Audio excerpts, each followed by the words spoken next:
You have likely felt it your entire life. A subtle detachment, a quiet observation, while others are lost in emotion. You watch the world, not as a participant in a chaotic drama, but as a strategist studying a chessboard. Society calls you cold. They call you calculating. They try to shame you into conformity with words like empathy and altruism. But deep down, you know the truth. You are not broken. You are evolved. While the sheep graze blindly, the wolf waits in the shadows, not out of malice, but out of necessity. Today, we are not here to judge. We are here to identify. We are here to hold up a mirror to your darkest potential. If you recognize yourself in these 7 signs, do not look away, for it means you possess the rare, dangerous, and potent architecture of a high-value Machiavellian.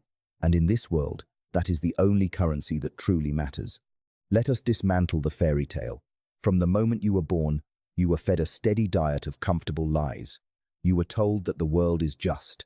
You were told that if you follow the rules, keep your head down, and treat others with kindness, you will be rewarded. You were told that the meek shall inherit the earth. Look around you. Look at the structures of power that govern your existence. Does that look like the inheritance of the meek, or does it look like the playground of the ruthless? The reality is that civilization is a thin veneer over a primal, eternal truth. The strong do what they can, and the weak suffer what they must. This is not cruelty. This is physics. This is the natural law of hierarchy that has existed since the first organism consumed another for survival. Most people walk through life with a blindfold, desperately believing in a moral universe that protects them. They believe that karma is a cosmic accountant, waiting to balance the books. This belief is a survival mechanism for the powerless. It comforts them to think that their suffering has meaning, or that their oppressors will face divine justice. The high-value Machiavellian sees through this illusion instantly. You understand that justice is not a natural phenomenon. Justice is a human invention, a tool used by the powerful to maintain order among the masses. When you strip away the laws, the religions, and the social contracts, you are left with only one dynamic: influence. To be Machiavellian is not, as the common tongue suggests, to be evil. Evil implies a pleasure in suffering. The true Machiavellian is indifferent to suffering if it does not serve a purpose, and averse to it if it causes unnecessary instability. It is about pragmatism. It is about seeing the world exactly as it is, stripped of sentimentality. It is the ability to look at a king, a CEO, or a lover, and see not a person, but a complex system of desires, fears, and levers waiting to be pulled. This clarity of vision is rare. It is what separates the player from the pawn. Consider the average person. They are slaves to their emotions. They react impulsively to insults. They are crippled by the need for approval. They reveal their entire hand before the game has even begun because they cannot bear the weight of silence. They are predictable, and because they are predictable, they are controllable. The high-value Machiavellian views emotions not as commands to be obeyed, but as data to be analyzed. You feel anger, yes. You feel desire, certainly. But you do not let these transient chemical reactions dictate your strategy. You place a gap between the stimulus and the response. In that gap lies your power. The world fears you because they cannot read you. They sense that you are operating on a different operating system. While they are playing checkers, jumping over one piece at a time, you are playing 3-dimensional chess, sacrificing a pawn to capture a queen 10 moves later. This terrifies them. It triggers a primal alarm in the collective herd mind. They label you as manipulative, toxic, or narcissistic. These are defense mechanisms, words thrown by the prey to alert the herd, but you do not mind the labels. You understand that in the grand theater of life, reputation is just another asset to be managed, another mask to be worn. We are about to dissect the specific signs that confirm your nature. But first, you must accept the burden of this knowledge. To be a high-value Machiavellian is to be lonely. It is to stand atop the mountain and see the storms before they arrive, while the villagers below dance in the sun, oblivious to the coming destruction. You cannot unsee the strings. You cannot go back to the blissful ignorance of the sheep. You have eaten the fruit of knowledge, and the garden is closed to you forever. But in exchange, you have gained something far more valuable: sovereignty, the ability to craft your own destiny, to bend reality to your will, and to navigate the treacherous waters of human nature without drowning. The majority of people are sleepwalking. They are drifting through life, battered by circumstances they do not understand, governed by leaders they did not choose, and restricted by rules they did not write. They are the background characters in their own lives. You are the protagonist. Or perhaps you are the director. You understand that power is not given, it is taken. It is accumulated through small, calculated victories. It is preserved through silence. It is expanded through strategic alliances. Why do we call this high value? Because the low-value manipulator is a brute. He lies when he should tell the truth. He threatens when he should seduce. He is clumsy, transparent, and eventually he is caught and destroyed. The high-value Machiavellian is an artist. He is subtle. He is often the most charming person in the room. He builds people up, not because he cares, but because a loyal soldier is more useful than a broken enemy. He knows that soft power, reputation, charisma, obligation is infinitely more durable than hard power. He plays the long game. He plants seeds today that he intends to harvest in a decade. If you are still listening, if this resonance is vibrating in your bones, then you are ready to look in the mirror. You are ready to confirm what you have always suspected. You are not like them. You never were, and now we will prove it. Let us descend deeper into the mechanics of your perception. The first sign that you are a high-value Machiavellian is not about what you do, but about what you see. You see human nature without the filter of idealism. You do not wish people were better. You accept them as they are, in all their flawed, predictable glory. This is the cornerstone of your power. Sign number 1. You view morality as a flexible tool, not a rigid cage. Most people are shackled by a simplistic binary of good and bad. They are terrified of being perceived as immoral, so they act against their own interests to signal virtue. They sacrifice their ambitions on the altar of social approval.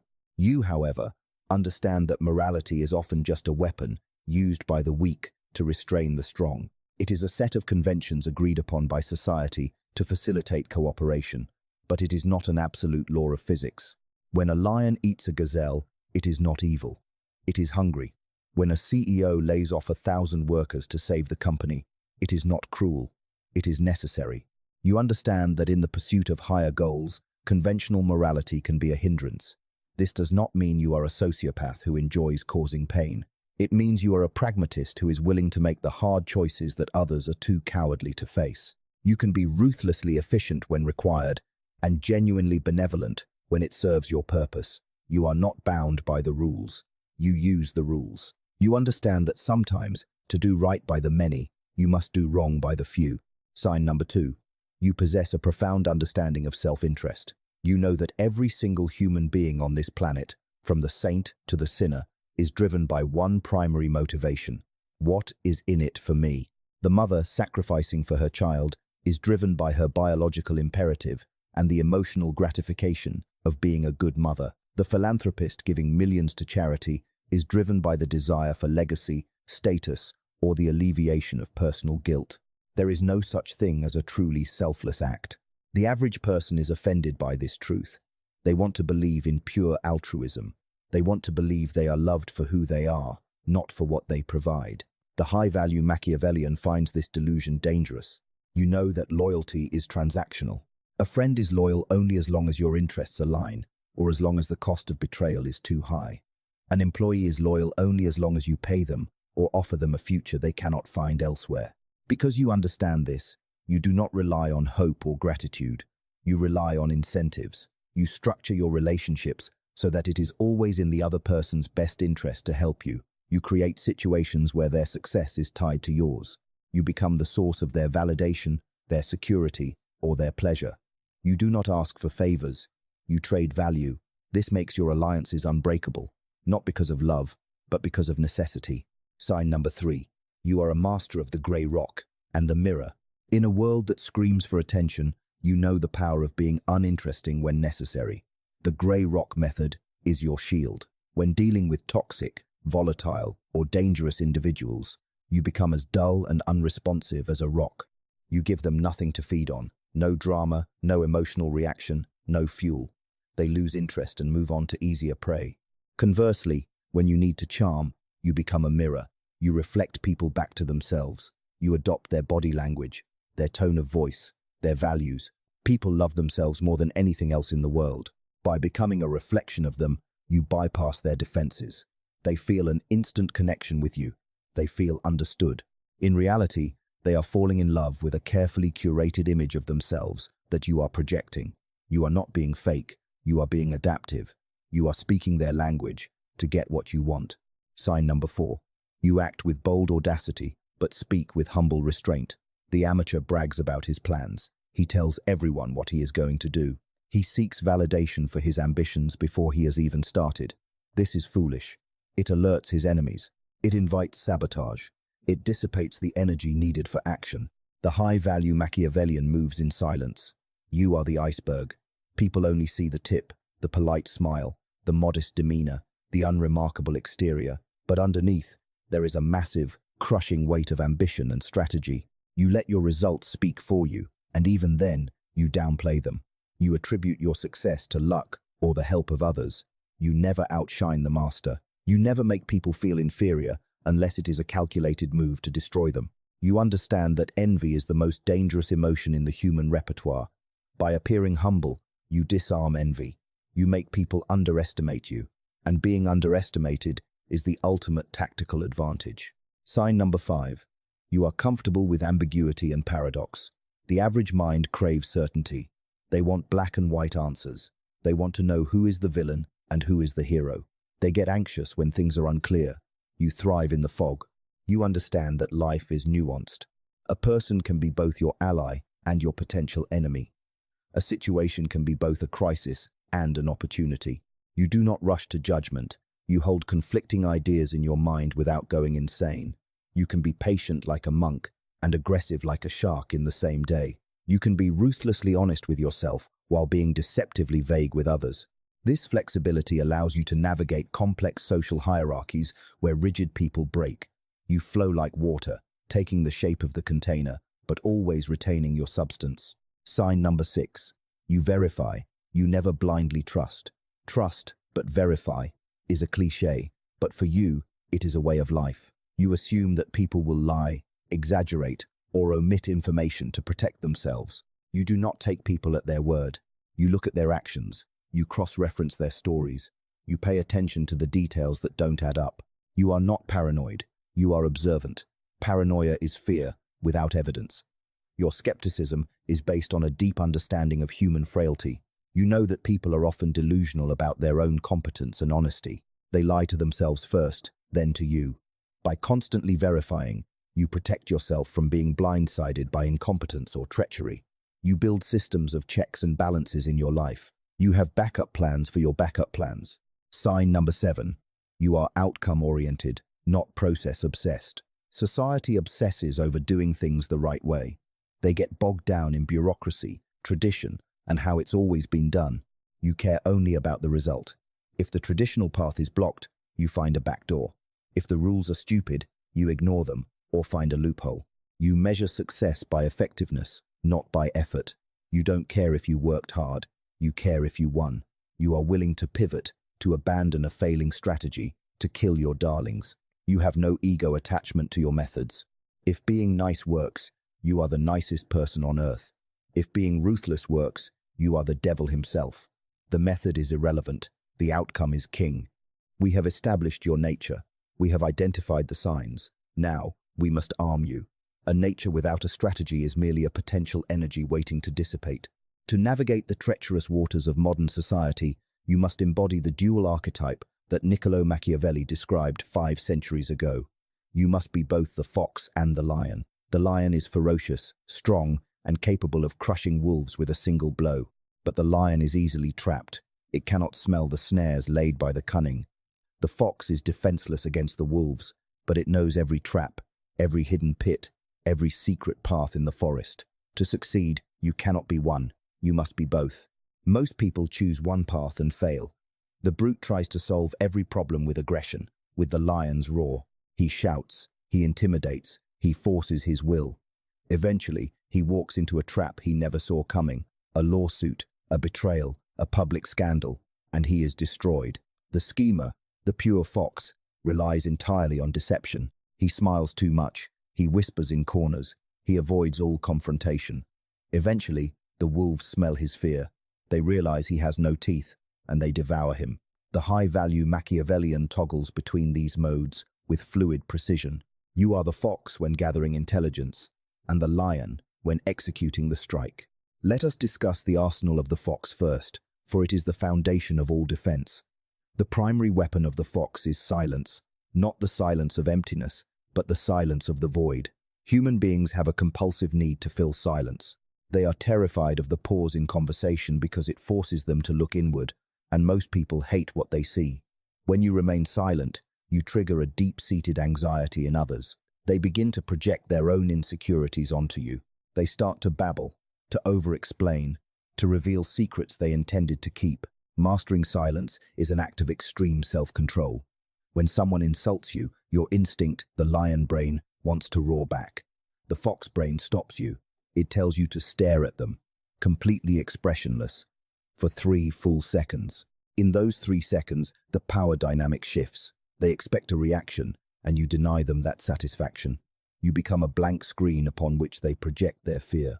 They start to wonder if you know something they don't. They wonder if they have made a mistake. By doing nothing, you have done everything. You have destabilized them without uttering a word.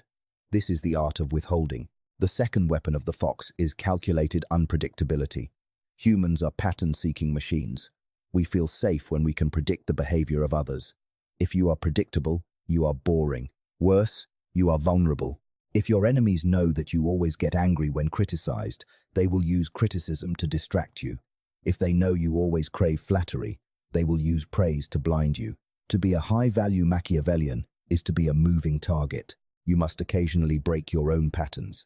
If you are known for being stern, offer a moment of unexpected kindness.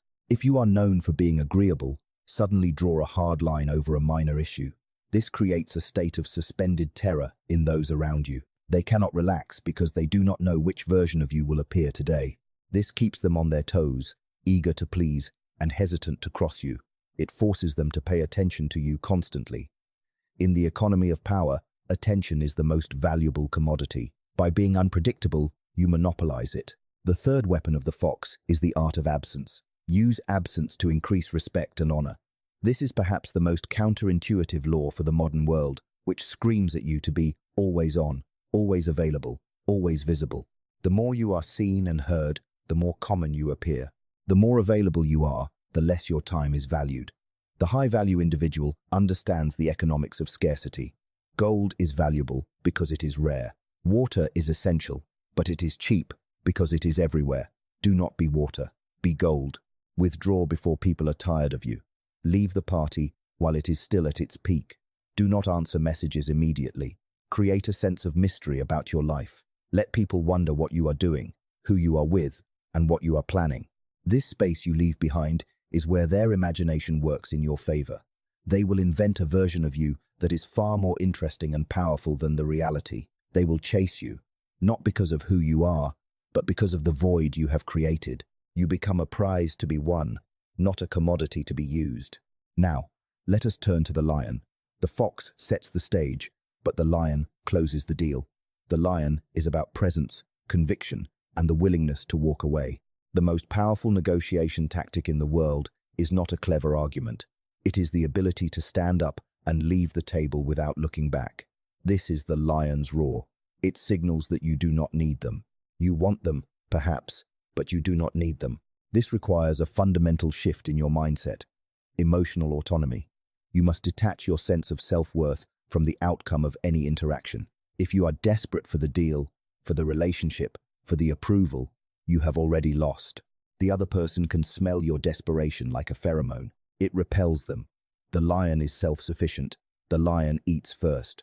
When you operate from a place of, I choose this, rather than, I need this, you become magnetic. You become the gravitational center of the room. The lion also understands the utility of aggression, but never uncontrolled aggression. Uncontrolled anger is a weakness. It shows you have lost control of yourself. Controlled aggression is a tool. It is the surgical use of conflict to reset boundaries. Sometimes you must be disagreeable. You must be willing to be the bad guy in someone's story to protect your own interests. The nice guy swallows his resentment to keep the peace, and that resentment rots him from the inside out. The Machiavellian expresses his boundaries clearly and enforces them ruthlessly.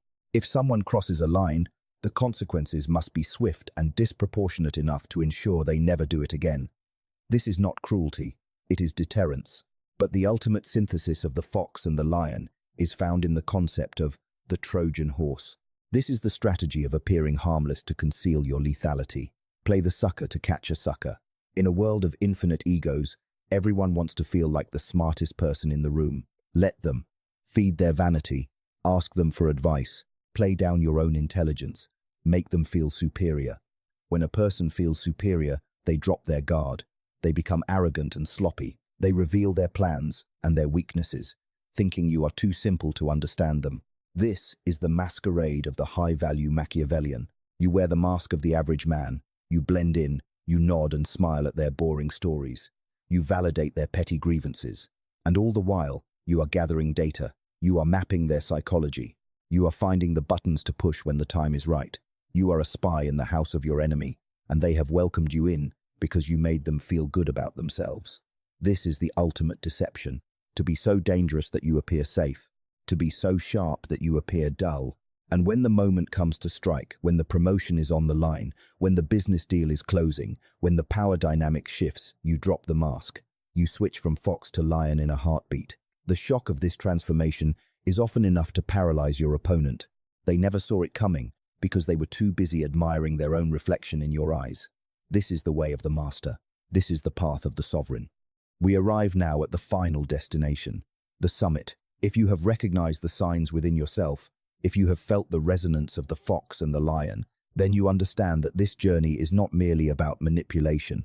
It is not about tricking people out of their money or seducing partners for sport. Those are petty games for petty minds. The true aim of the high-value Machiavellian is something far more profound. It is sovereignty. Sovereignty is the state of being your own supreme ruler. In political science, a sovereign state answers to no higher authority. It makes its own laws. It defends its own borders. It mints its own currency. You must become a sovereign state of one. Most people are colonies. They are occupied territories. Their minds are colonized by the opinions of their parents, the dogmas of their religion, the trends of social media, and the expectations of their peers. They think they are free, but every thought they have is a localized import. They are puppets dancing to strings they cannot see. To be a high-value Machiavellian is to declare independence. It is to expel the occupiers from your mind. It is to look at every belief you hold and ask, is this mine? Or was this planted here to make me a compliant worker, a loyal consumer, a docile citizen? You must ruthlessly purge the software that does not serve your assent. This is the hardest thing a human being can do. It requires you to kill the part of yourself that desperately wants to belong. It requires you to accept that you may never be fully understood by those around you, and you must be okay with that. The ultimate sign that you have reached this level is the death of the need for external validation. The amateur manipulator craves applause. He wants people to know how clever he is. He brags about his conquests. The master simply is. The sun does not need you to tell it that it is bright. A mountain does not need you to tell it that it is tall. They exist in their own reality, undeniable and absolute. When you no longer need anyone to tell you that you are powerful, that is when you become truly dangerous. Because you can no longer be bribed with flattery or destroyed by criticism. You are self-sustaining. Consider the concept of the inner citadel. The ancient Stoics, who were in many ways the spiritual ancestors of this mindset, believed in building a fortress within the mind that no external event could breach. The high-value Machiavellian takes this further. Your inner citadel is not just a defensive bunker, it is a command center.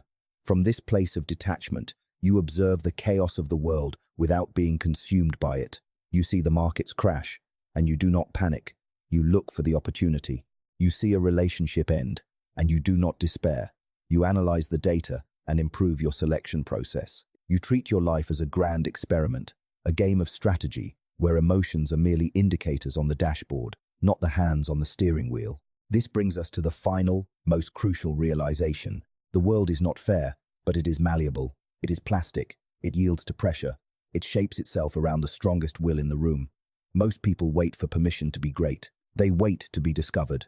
They wait for a savior. There is no savior. There is no permission coming. The throne is empty. It has always been empty. It is waiting for someone with the audacity to climb the steps and sit down.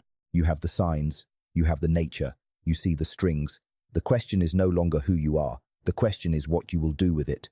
Will you continue to hide your true self, playing small to comfort the weak? Will you suppress your ambition because society tells you it is toxic? Or will you embrace the darkness as a necessary counterpart to the light? Will you accept that to build a heaven, one must understand the mechanics of hell? The path of the high-value Machiavellian is not for everyone. It is a path of high resistance. It demands constant vigilance, relentless self-improvement, and the courage to stand alone. But the view from the summit is worth the climb. From up here, the noise of the herd fades away. The petty squabbles of ordinary men look like the scurrying of ants. You breathe a different air, the air of freedom, the air of power. Do not apologize for your nature. Do not shrink to fit the boxes they have made for you. Expand, conquer, build. Leave a legacy that forces the world to remember your name, not because you were nice, but because you were formidable. The game is on. The pieces are set. It is your move.